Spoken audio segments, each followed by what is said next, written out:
அனைவருக்கும் வணக்கம். இன்னொரு லஞ்ச் பாக்ஸ் சீரீஸில் உங்கள் எல்லோரையும் மீட் பண்ணுறதுல எனக்கு ரொம்ப ஹாப்பி. இன்றைக்கி என்னென்னு பார்த்தீங்கன்னா, பாப்பா வந்து எக்ஸ்கர்ஷன் போகிறதுனால மார்னிங் ஏர்லியாகவே எழுந்தாச்சு. வீட்டில் என்ன இருக்கோ அதை வச்சு செஞ்சு கொடுக்கணும் அப்படின்னு சொல்லிட்டு தான் எல்லா நாளுமே நான் பிளான் பண்ணுவேன். இன்றைக்கும் அதே மாதிரி தான் பிளான் பண்ணியிருந்தேன். டூர் போகிறதுனால ப்ரிப்பரேஷனோ அந்த மாதிரி எதுவுமே நான் பண்ணலை. எப்போவுமே முன்னாடி நாள் வந்து சில பேர் ப்ரிப்பரேஷன்லாம் பண்ணி வைப்பாங்க எல்லா நாளுமே. அந்த மாதிரி எனக்கு எப்போவுமே பண்ணணும்னு தோணுது கிடையாது. எனக்கு பண்ணாலாம் செட் ஆகாதுன்ட்டு என்னோடய மைண்ட் செட்டு. அதனால் நான் எப்போவுமே அந்த மாதிரி செய்ய மாட்டேன். வீக்லி ஒன்ஸ் வந்து காய்கறி 1 வீக்கு தேவையானது அப்படின்னு சொல்லிட்டு வாங்கிட்டு வந்து வைப்பேன். அதை வந்து வச்சு தான் அந்த வீக் ஃபுல்லாகவே செய்வேன். மார்னிங் எழுந்து என் ஃப்ரிட்ஜில் பார்த்துட்டு எனக்கு என்ன தோணுதோ அந்த டைமில் என் மைண்டுக்கு இது செய்யலாம் அப்படின்னு சொல்லிட்டு என்ன தோணுதோ அதை மட்டும்தான் எப்போவுமே நான் செய்வேன். இது வரைக்கும் அப்படி தான் நான் செஞ்சுருக்கேன். இன்றைக்கும் பாப்பாவுக்கு ரொம்ப ஸ்பெஷலாக அந்த மாதிரிலாம் எதுவும் நான் செஞ்சதில்லை. டூரில் போனால் சில பேர் வந்து ரொம்ப ஸ்பெஷலாலாம் செஞ்சு கொடுப்பாங்க. அப்படி எதுவும் நான் பிளான் பண்ணல. மோஸ்ட்லி உங்கள் ஸ்கூலில் நான்வெஜ் அலவுடு இல்லாததுனால வெஜ்லேயே தானே பிளான் பண்ண போகிறோம் அப்படின்னு சொல்லிட்டு வீட்டுக்கு என்ன செய்வோமோ அதை தான் அப்படியே செஞ்சுருந்தேன். என்னன்னு பார்த்தீங்கன்னா, கீரை குழம்பு வச்சுருந்தேன். கீரையும் வச்சு வெறும் கீரை போட்டு செய்யலாமா இல்லை பருப்பு போட்டு கீரை செய்யலாமா அப்படின்னு சொல்லிட்டு அதை வச்சுருந்தோம். ரொம்ப நேரமாக யோசிச்சுட்டு இருந்தேன். அதுக்கப்புறம் ஒரு வழியாக கொஞ்சமாக பருப்பு போட்டு செஞ்சிடலாம் அப்படின்னு சொல்லிட்டு செய்ய ஆரம்பித்தேன். ஆஸ் யூஷுவல் எப்போவுமே செய்கிற மாதிரி பருப்பு போட்டு கீரை செஞ்சுட்டு அதை பேக் பண்ணிவிட்டு ஜூஸுக்கு வந்து ரொம்ப கோல்டாக இருக்குது பாப்பாவுக்கு. அதனால் போமோகிரானட் ஜூஸ் மட்டும்தான் போட்டேன். லெமன் ஜூஸ் வேண்டாம் அப்படின்னு சொல்லிட்டு விட்டாச்சு. ஸ்நாக்ஸ்க்குமே பெருசாக ஜங்க் ஃபுட் அந்த மாதிரி எதுவுமே நிறைய எதுவும் வாங்கலை. ஆப்பிளும் கிரேப்ஸும் மட்டும்தான் வச்சுருந்தேன்.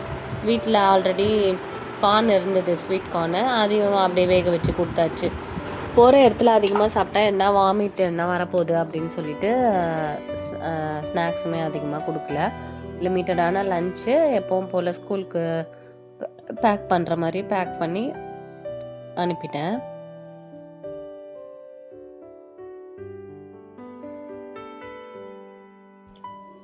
இந்த பசங்களை பார்த்து இந்த டூருக்கு போகிற இந்த சிச்சுவேஷன்லாம் பார்க்கும்போது எனக்கு சின்ன வயசு வந்து ஞாபகம் வந்தது. நான் வந்து சின்ன பிள்ளையில் இருக்கும்போது நாங்கள் டூருக்கு போகும்போதெல்லாம் ஏர்லி மார்னிங்கே கூப்பிட்டுட்டு போயிடுவாங்க. 5 o'clock அந்த மாதிரி டைம்லலாம். ஏன்னா கொஞ்சம் லாங் வேலூர் அந்த மாதிரி சேலம் இந்த மாதிரி இடத்துக்கு போவோம். நாங்கள் வந்து இன்னும் கூட எனக்கு ஞாபகம் இருக்குது, வேலூரில் வந்து அந்த தங்க கோயிலெலாம் கூப்பிட்டு போயிருக்காங்க. அப்புறம் பழனி கோவில் இந்த மாதிரி மோஸ்ட்லி இந்த மாதிரி பே பண்ணாத இடத்துக்கு தான் கூப்பிட்டு போவாங்க. அதுவுமே ரொம்ப ஜாலியாக இருக்கும். நம்ம போகிற ட்ராவல் டைமு ஃப்ரெண்ட்ஸோட என்ஜாய் பண்ணுற அந்த ஒரு மெமரிஸு இதெல்லாம் தான் வந்து நம்மளோட லைஃப் லாங் வந்து நம்ம கூட இருக்கும்.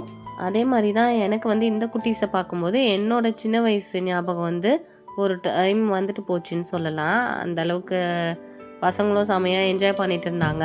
மோஸ்ட்லி பேரண்ட்ஸ் வந்து விட்டுட்டு போயிருந்தாலும் கொஞ்சம் பேரண்ட்ஸ்லாம் வெயிட் பண்ணி பசங்க பஸ் கிளம்புன உடனே தான் இங்கேருந்து போனாங்க. பசங்க வந்து பேரண்ட்ஸ் நிற்கிறத மைண்ட் பண்ணவே இல்லை. அவங்க பாட்டுக்கு அவங்க ஃப்ரெண்ட்ஸோட இந்த சீட்டில் உட்காரலாம் அந்த சீட்டில் உட்காரலாம் அப்படின்னு சொல்லிட்டு சீட்டுக்கு வந்து மாற்றி மாற்றி உட்காந்துட்டு பசங்களாக பேசிட்டு நான் இதை எடுத்துகிட்டு வந்தேன் அப்படின்லாம் பேசிட்டு உட்காந்துட்டு இருந்தாங்க. ஒரு வழியாக ஒரு 20 minutes 25 minutes ஆச்சு நான் போயுமே கிளம்புறதுக்கு பஸ்ஸு. அதுக்கப்புறம் தான் 1 by 1 எல்லா பஸ்ஸும் போயிடுச்சு. ஃபஸ்ட்டு வந்து பெரிய பசங்களோட பஸ் போயிடுச்சு. அதுக்கப்புறம் வந்து இவங்களோட பஸ்ஸும் கிளம்பிச்சு. அப்படியே நாங்களும் வந்து வீட்டுக்கு கிளம்ப ஆரம்பித்தேன். ரிட்டன் வந்து எப்படியும் ஒரு 4:30 போல் ஆகிடும் அப்படின்னு சொல்லிட்டு சொன்னாங்க. வெயிட் பண்ணி பார்க்கலாம் எவ்வளோ நேரம் ஆகுதுன்னு சொல்லிட்டு. என் பசங்க படிக்கிற ஸ்கூலில் வந்து எக்ஸ்கர்ஷன்லாம் வந்து அகடமிக் இயர் ஸ்டார்ட்லேயே வந்து கூப்பிட்டு போயிடுவாங்க. அப்போ தான் அதுக்கப்புறம் வந்து அவங்களுக்கு எந்த ப்ரெஷரோ இல்லாமல் ஃப்ரீயாக படிப்பாங்க அப்படின்னு சொல்லிட்டு அது இந்த ஸ்கூலோட கான்செப்ட் அப்படின்னு நினைக்கிறேன். பசங்க கிளம்புனா தான் அப்படியே நானும் வீட்டுக்கு போயிட்டு வேலையெல்லாம் முடிச்சுட்டு ஒர்க்குக்கு போயிட்டு வந்து அதுக்கப்புறம் ஈவினிங் வந்து ஒரு 5 o'clock மேலே ஆகிடுச்சு ரிட்டன் வந்து பஸ் வர்றதுக்கு.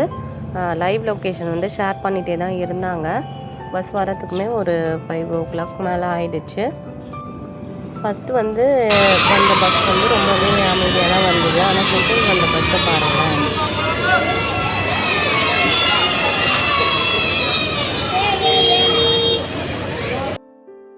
அந்த பசங்களோட எனர்ஜி வந்து கொஞ்சம் கூட குறையவே இல்லை. ரொம்பவே வந்து எனர்ஜியாக தான் பசங்க வந்து ரிட்டர்ன் வந்திருந்தாங்க.